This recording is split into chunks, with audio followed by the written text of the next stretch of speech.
Prior to joining Cyxtera, I was the special agent in charge of the Special Operations and Cyber Division within the FBI's New York office. That's the largest cyber investigative division within the FBI. Part of my responsibility was, of course, managing the investigations into cyber intrusions of large enterprises, primarily financial institutions, but I was also responsible for infrastructure protection.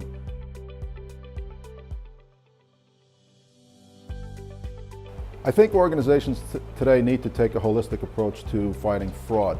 Many enterprises are focused on single points of entry or single security vulnerabilities, and when you have that kind of siloed approach, that kind of isolated problem solving, without looking at a total solution, you can miss opportunities to interdict and interrupt a fraud cycle. So I think the main lesson for enterprises today is to take a more integrated, intelligence-driven, and holistic approach to fighting fraud against their institutions.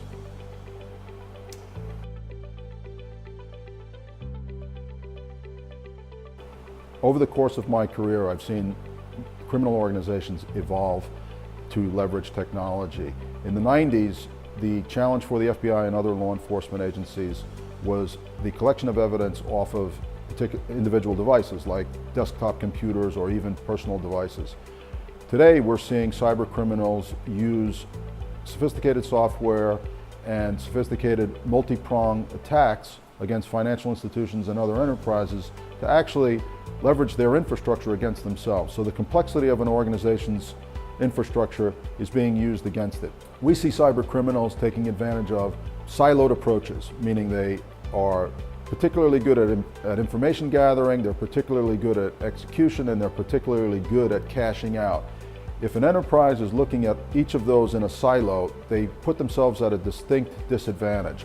We need to start thinking like the cyber adversaries and create an integrated approach, and we need to thinking more like the strategies that law enforcement deploys, and that is to look at an organization in all of the different phases it uses in order to execute and complete the fraud.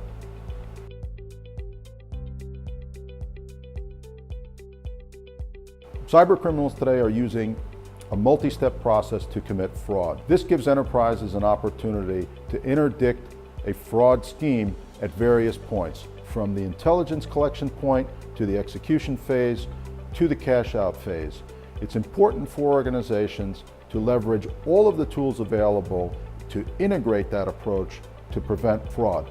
If an organization has a siloed approach, if you're looking at point solutions, if you're looking at creating a single point to interdict a fraud, you're probably missing multiple opportunities to protect the organization.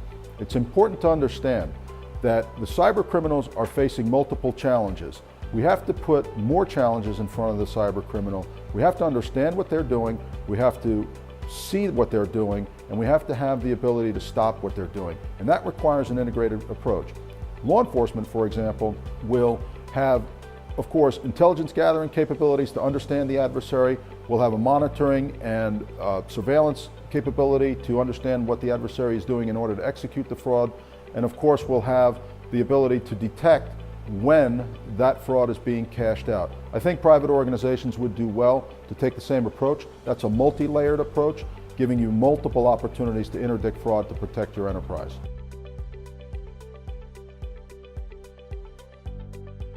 One of the primary challenges for organizations is to understand exactly who is on the other side of a digital communication. That has traditionally been done with a username and password. We're finding that that is no longer effective.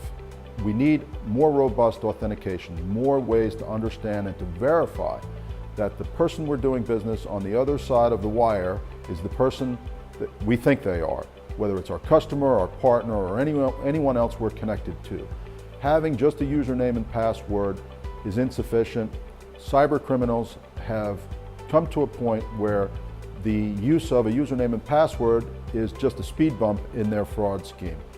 By transferring complexity and cost to the cyber adversary in the form of additional verification methods, we are making ourselves safer, and we're taking away the incentive and the possibility for cyber criminals to affect our organizations. Some of the ways we do this is with multi-factor authentication, using context and other indicators like biometrics to verify the identity of the adversary. This makes it much more difficult for the adversary to either steal a username and password or buy or borrow a username and password to enter into our network or to purport to be a customer or a partner. Having a solid basis for verifying the person at the other end of the communication is essential to preventing fraud.